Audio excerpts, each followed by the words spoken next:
to the Education Ferrari classes. आज हम बात करने वाले हैं एक्सक्रीशन की।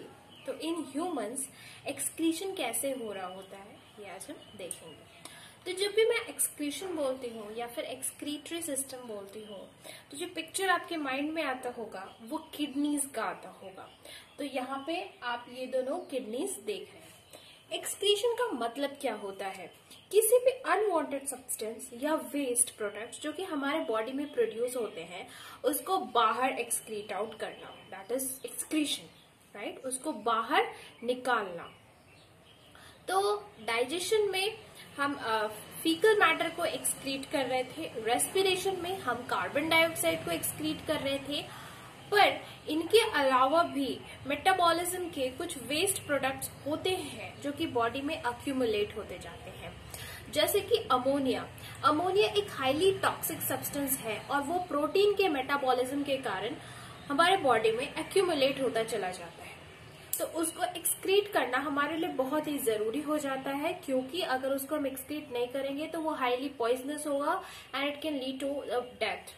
ओके, तो अमोनिया को लेस टॉक्सिक मटेरियल्स में कन्वर्ट कर दिया जाता है, जैसे कि हमारे बॉडीज में उसको यूरिया में कन्वर्ट कर दिया जाता है और उस यूरिया को हम एक्सक्रीट करते हैं वाया द यूरिन। ठीक है, तो हम यूरिनेट जब करते हैं तो हमारे बॉडी से यूरिया एक्सक्रीट हो जाता है। ओके, तो इस डायग्राम में आपको ह्यूमन एक्सक्रीटरी सिस्टम नजर आ रहा है। यहाँ पे ये दोनों किडनीज हैं, तो हम ऐसा बोल सकते हैं कि the human excretory system consist of one pair of kidneys. अब वन पेयर का मतलब होता है दो। तो ये जो रेड कलर से ये जो ब्लड वेसल दिख रही है ये है आउटा। आउटा मतलब वो आर्टरी जो कि हार्ट से ब्लड को पंप करती है बाकी सारे बॉडी पार्ट्स तक, वो आउटा आ रही है और ये आर्टरीज में डिवाइड हो जाती है और वो आर्टरीज जो कि किडनी तक ब्लड को ले जाती हैं उन्हें रीनल आर्टरीज बोलते हैं। हम ये जो रीनल वर्ड यूज करते हैं ये किडनी के लिए यूज किया जाता है। तो क्योंकि ये आर्टरी किडनी तक ब्लड को ले आ रही है इसलिए इस आर्टरी का नाम रखा हमने रीनल आर्टरी। फिर उसी तरह हम देखेंगे कि जब इस पिक्चर को हम देख रहे हैं तो हमें एज अ ऑब्जर्वर नहीं देखना है इसको, हमें ऐसा लगे कि ये जो डायग्राम बनाया गया है ये हमारा खुद का डायग्राम है, मतलब एक लिविंग पर्सन उधर खड़ा है। ठीक है, तो अब इसका जो ये साइड है ये है लेफ्ट साइड और ये है राइट साइड, इसलिए इस वाले किडनी को तो बोला लेफ्ट किडनी और इस वाले किडनी को राइट। ठीक है, तो ये वाला जो हो गया लेफ्ट रीनल आर्टरी जो कि लेफ्ट किडनी तक ब्लड को लेके जा रही है और लेफ्ट किडनी ये रहा। ये जो ब्लू से ये जो ब्लड वेसल है ये वेन है, तो ये चूंकि लेफ्ट किडनी से ब्लड को लेके जा रही है वापस इसलिए इसका नाम होगा left renal vein. Again the renal word is used for kidney. ठीक है, रीनल वर्ड को हम किडनी के लिए यूज करते हैं और चूंकि ये लेफ्ट किडनी से ब्लड को लेके जाएगा हार्ट तक इसलिए इसको लेफ्ट रीनल वेन कहा।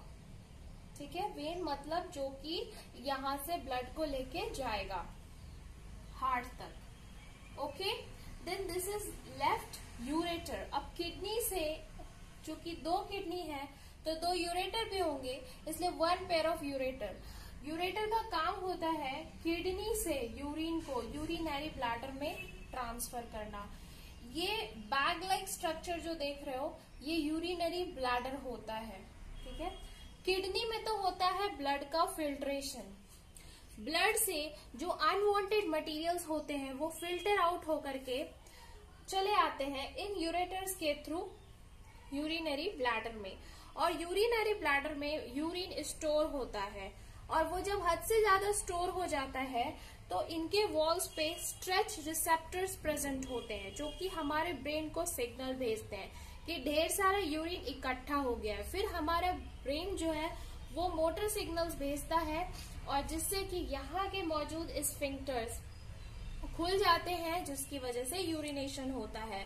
तो यूरिनेशन एक वॉलंटरी प्रोसेस है, मतलब उसको हम कंट्रोल कर सकते हैं।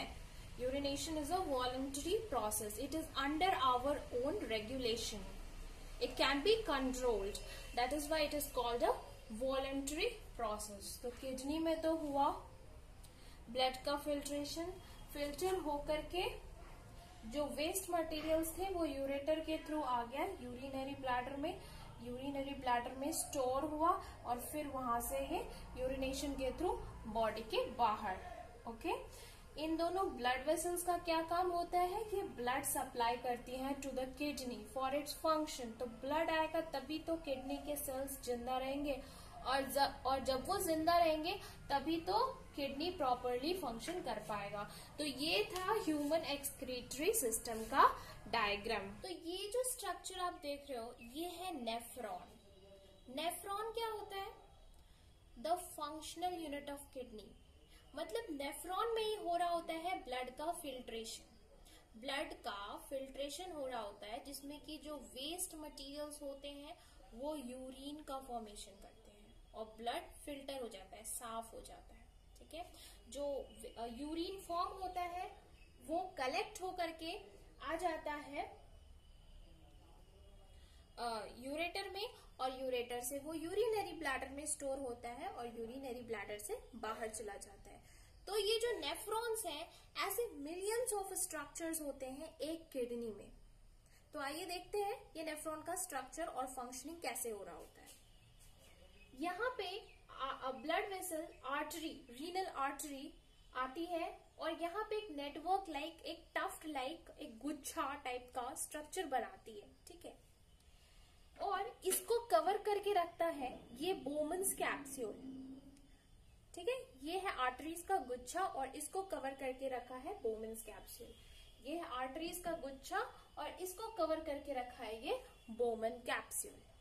ठीक है, यहां से ब्लड हो जाएगा फिल्टर। यहाँ का जो मेम्ब्रेन होता है वो काफी पतला होता है और उससे आराम से फिल्ट्रेशन हो जाता है ब्लड का।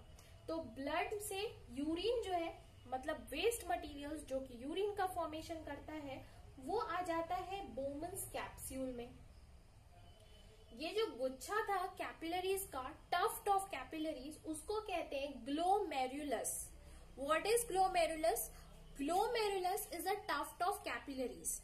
ओके, एंड बोमन्स कैप्सूल क्या है?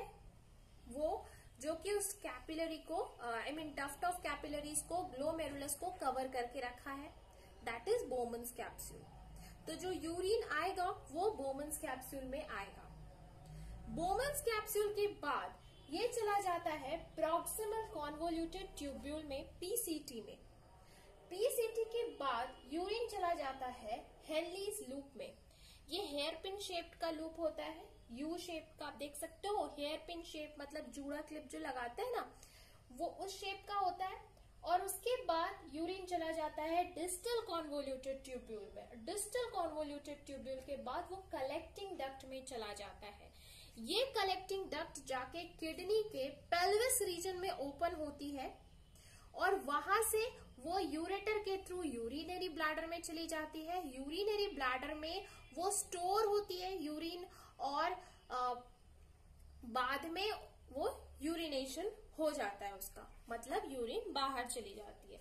ठीक है, ये जो पीसीटी है, हेनलीज लूप है, और डिस्टल कॉन्वोल्यूटेड ट्यूब्यूल डीसीटी है।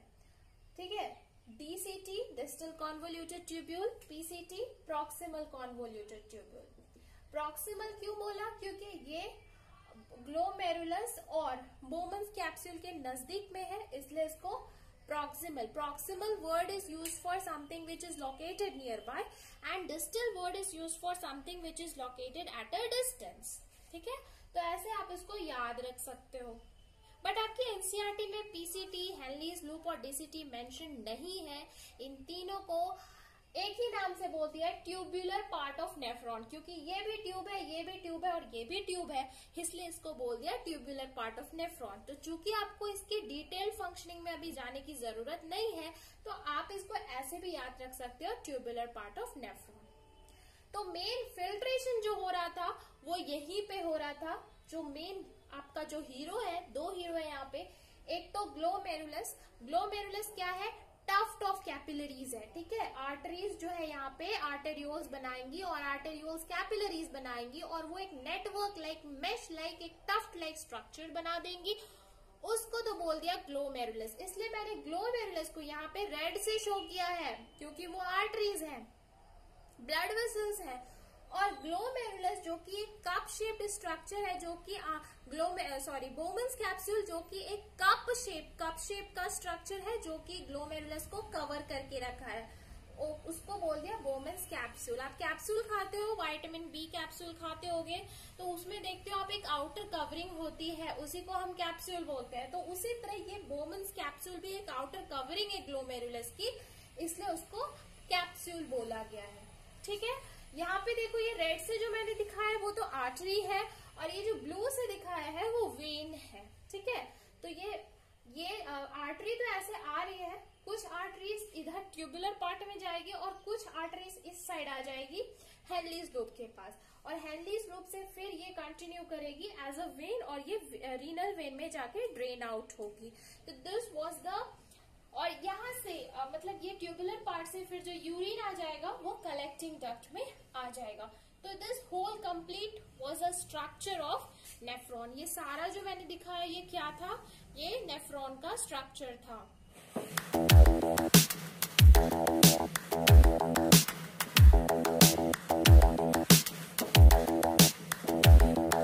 कभी कभी कुछ पेशेंट्स में क्या देखा जाता है कि उनकी किडनी जो है काम करना बंद कर देती है। वो किसी भी कारण से हो सकता है, या तो उनकी किडनी में इन्फेक्शन हो सकता है, या फिर किडनी स्टोन का फॉर्मेशन हो सकता है, या फिर और कोई रीजन हो सकता है।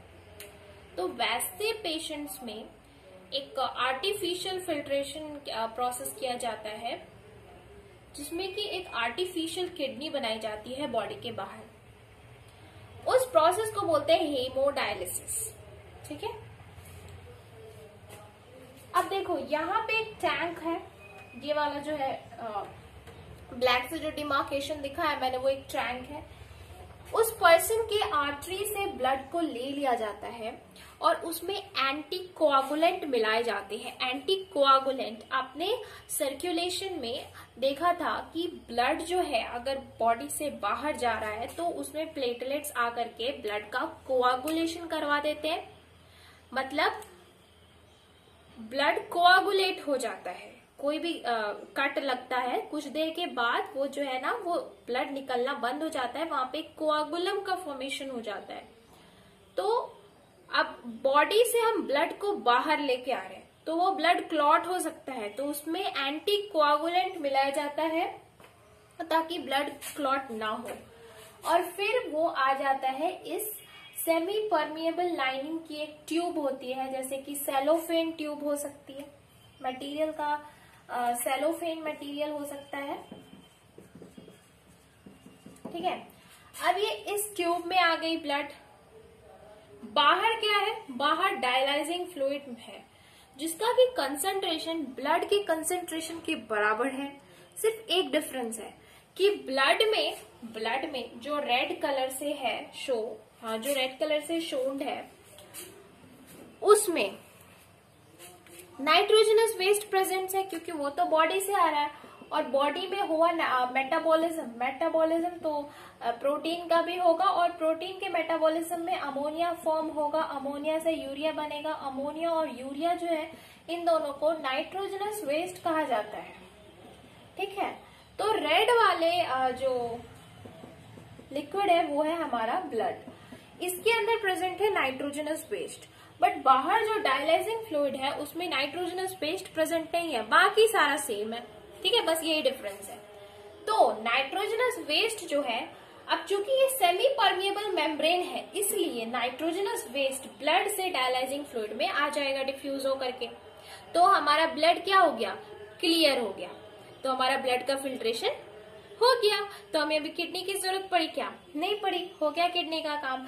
फिर किसी सूटेबल वेन से बॉडी में ब्लड वापस दे दिया जाता है। तो ये प्रोसेस बॉडी के बाहर हो रहा होता है, लेकिन एक ना इसमें प्रॉब्लम आ जाती है। क्या आती है प्रॉब्लम, फिल्ट्रेशन तो हमने कर दिया, लेकिन एक्चुअल प्रोसेस में हमारी किडनी में जब ब्लड का फिल्ट्रेशन हो रहा होता है ना, तो बोमन कैप्सूल में ग्लोमेरुलस से कुछ अनवांटेड सब्सटेंस भी आ जाते हैं, जैसे कि ग्लूकोज, हाँ, अमाइनो एसिड्स, ये सब भी आ जाते हैं बोमन्स कैप्सूल में, क्योंकि अब जो फिल्ट्रेशन मेम्ब्रेन होता है उसका पोर्स तो होता है छोटा और प्रोटीन्स होते हैं बड़े, लेकिन एमिनो एसिड्स जो कि प्रोटीन का सिंपलेस्ट फॉर्म है वो तो छोटा होगा, तो वो आ जाएगा अंदर, तो वो वुमेन्स कैप्सूल में आ जाता है और वो पीसीटी में भी आ जाता है, लेकिन वहां पे उसका रीअब्जॉर्प्शन होता है।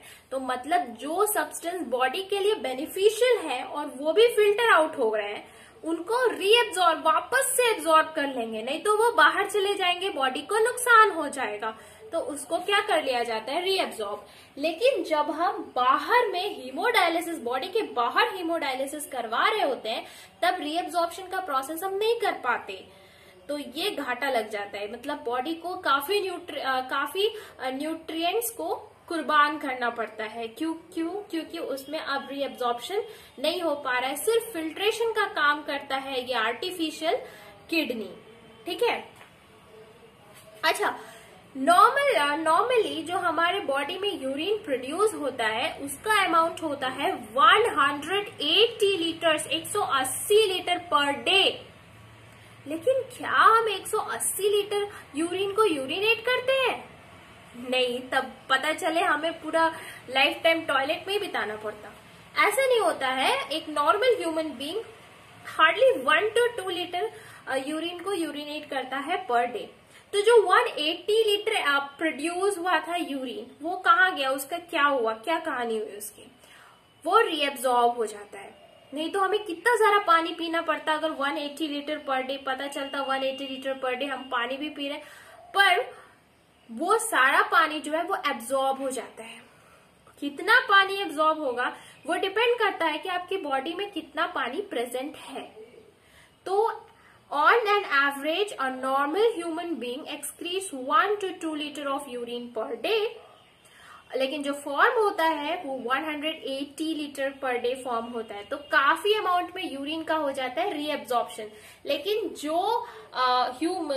जो पर्सन हीमोडायलिसिस पे पार्टिसिपेट कर रहा होता है उसका रीअब्जॉर्प्शन नहीं हो पाता, पर रीअब्जॉर्प्शन नहीं हो पाता पर फिल्ट्रेशन आराम से हो जाता है।